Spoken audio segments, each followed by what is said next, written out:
Assalamualaikum warahmatullahi wabarakatuh.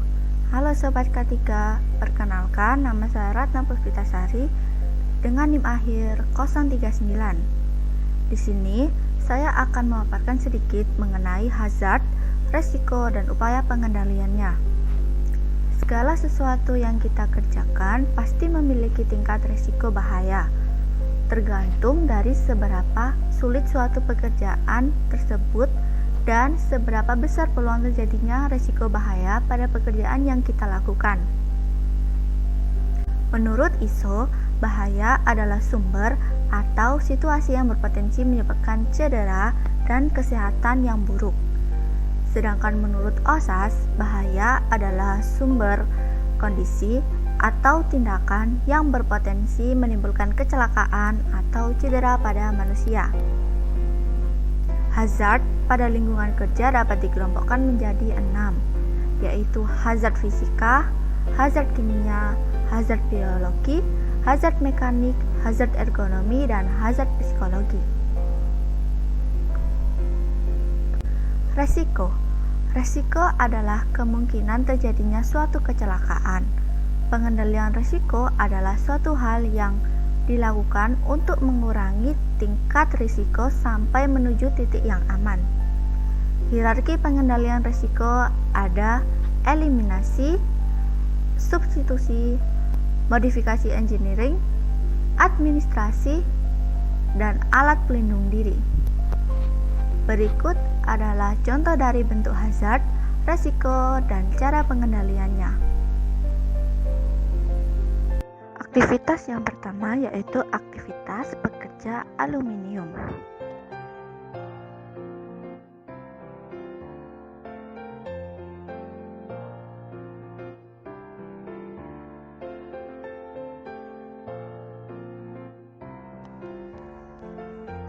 Potensi bahaya mekanik. Yang pertama adalah tang rivet yang memiliki bagian tajam.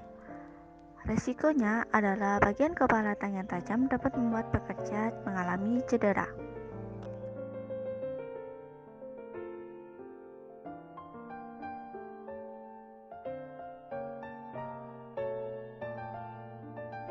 Cara pengendaliannya yang pertama, eliminasi dengan menghilangkan alat tang rivet agar tidak digunakan lagi oleh pekerja mebel aluminium.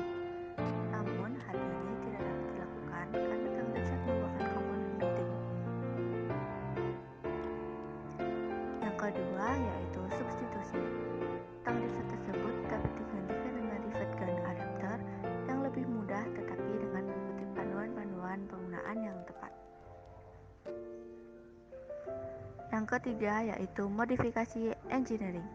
Memodifikasi pegangan tang rivet dengan bantalan dari karet tipis agar nyaman dipegang. Keempat, administrasi. Memberikan label penggunaan tang rivet yang aman pada wadah tang serta memberikan sosialisasi kepada pekerja mebel aluminium tentang petunjuk cara atau prosedur penggunaan tang rivet yang benar. Yang kelima yaitu APD. Memberikan APD pada pekerja mebel berupa sarung tangan karena saat memasang paku rivet menggunakan tang rivet agar tidak terkena tangan. Potensi bahaya mekanik yang kedua yaitu paku rivet yang tajam. Resikonya adalah pekerja dapat terluka sehingga mengakibatkan pendarahan dan infeksi akibat paku yang tajam serta berkarat.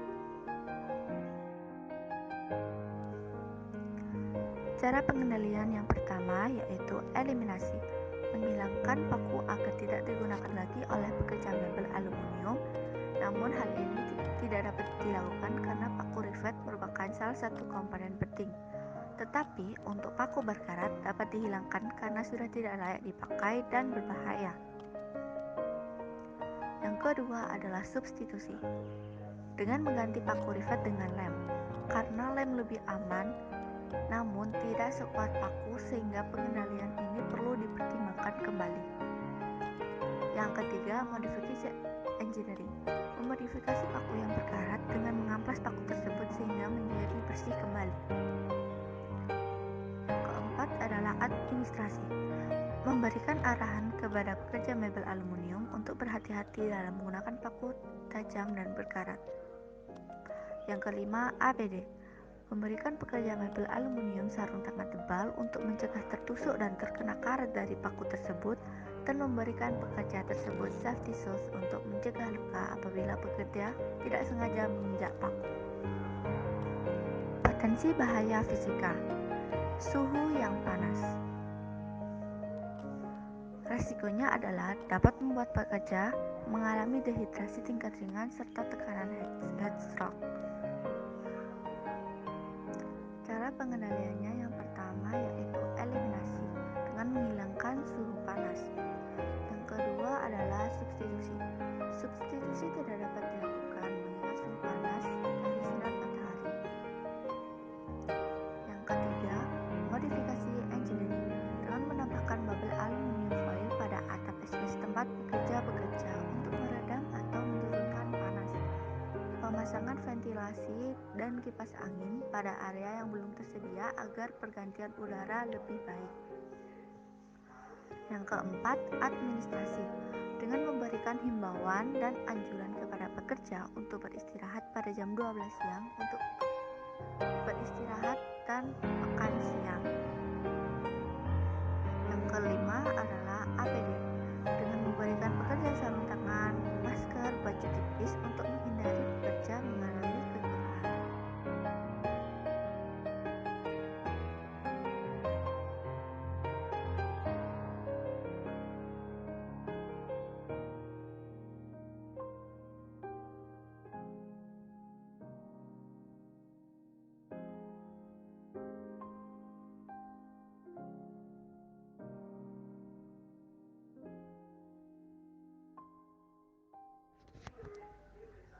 Cara pengendalian yang pertama yaitu eliminasi dengan menghilangkan benda-benda yang berpotensi sebagai sarang ular liar seperti tumpukan barang atau tumpukan aluminium, serta menghilangkan tanaman-tanaman liar di sekitar tempat.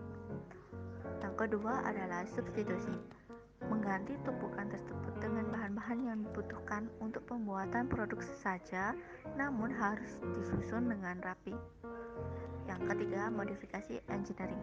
Ular biasanya juga hidup pada tanaman-tanaman liar yang tumbuh tidak rapi, sehingga dapat dilakukan modifikasi tanaman liar tersebut menjadi tanaman dalam pot agar lebih rapi dan tidak digunakan sebagai sarang ular.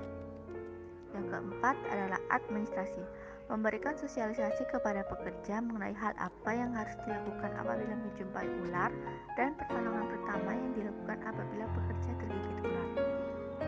Yang kelima adalah APD dengan menyediakan kotak P3K setiap jam kerja, sehingga apabila pekerja digigit ular maka luka akibat gigitan ular tersebut dapat segera diobati, dan selalu menganjurkan pekerja menggunakan baju lengan panjang. Potensi bahaya kimia yaitu partikel-partikel debu kecil yang berterbangan dengan intensitas yang tinggi. Risiko apabila pekerja menghirup partikel debu terlalu banyak dan masuk ke paru-paru dapat menyebabkan serangan asma, dan apabila debu terkena mata pekerja maka dapat menyebabkan iritasi dan kemerahan. Cara pengendaliannya adalah eliminasi, menghilangkan sumber partikel debu.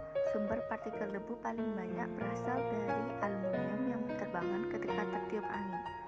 Sumber ini dapat dihilangkan dengan memberi sedikit air kepada aluminium agar debunya tidak tertiup angin.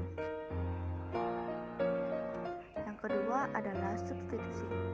Substitusi mengganti alat yang digunakan untuk mematang aluminium dengan alat yang tidak menyebabkan debu aluminium berterbangan. Yang ketiga, modifikasi engineering. Modifikasi APD kacamata dengan mendapatkan tali agar tidak longgar. 4. Administrasi, memberikan sosialisasi kepada pekerja bahwa menghirup debu dengan intensitas tinggi dapat mengganggu kesehatan. Anjurkan pekerja untuk rutin meneteskan obat pembersih mata ke mata agar pekerja tidak terkena iritasi. Yang kelima adalah APD. Pekerja dapat menggunakan masker mulut dan hidung agar debu tidak terhirup, dan juga menggunakan kacamata. Potensi bahaya ergonomi, posisi bekerja yang jongkok terus-menerus selama bekerja. Risiko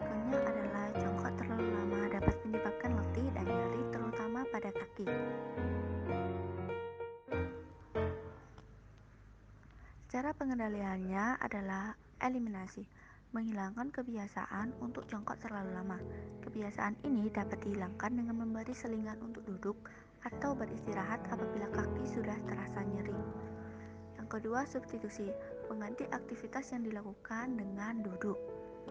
Yang ketiga, modifikasi engineering, modifikasi lingkungan kerja dengan menggunakan kursi kecil atau rangka aluminium yang dapat digunakan saat bekerja, seperti saat mengecat aluminium atau memasang paku rivet pada aluminium. Pekerja dapat duduk dengan aman sambil melakukan pekerjaannya. Yang keempat, administrasi, memberikan pekerja waktu istirahat atau kerja shift. Hal ini untuk mengurangi lama durasi pekerja melakukan aktivitas bekerja dengan jongkok. Yang kelima, APD, pemberian safety shoes yang memiliki bantalan tumit empuk akan mengurangi rasa nyeri terlalu lama jongkok. Potensi bahaya psikologi adalah kelelahan akibat kerja. Resikonya adalah membuat pekerja lesu, lemah, dan letih sehingga tidak bersemangat dalam bekerja.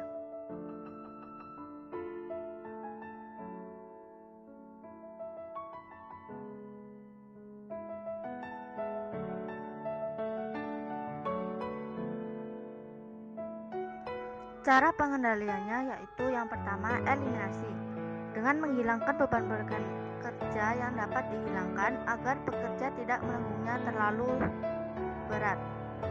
Yang kedua, substitusi, dengan mengganti cara kerja yang tidak efektif dengan yang lebih efektif dan memakan waktu lebih cepat, tentu akan mengurangi beban kerja. Yang ketiga adalah modifikasi engineering, dengan merubah lingkungan kerja menjadi lebih ramah kepada pekerja serta memodifikasi alat-alat yang tidak efektif menjadi lebih efektif. Yang keempat adalah administrasi, melakukan pembagian kerja yang seimbang agar pekerja dapat terfokus pada bagian masing-masing dan tidak perlu memikirkan beban kerja di luar bagiannya. Yang kelima adalah APD, dengan memberikan pekerja APD yang lengkap akan merasa aman dan nyaman saat bekerja. Rasa aman dan nyaman yang timbul akan menurunkan beban kerja pekerja. Sekian penjelasan dari saya. Terima kasih sudah menonton video ini sampai akhir. Semoga dapat bermanfaat bagi banyak orang. Wassalamualaikum warahmatullahi wabarakatuh.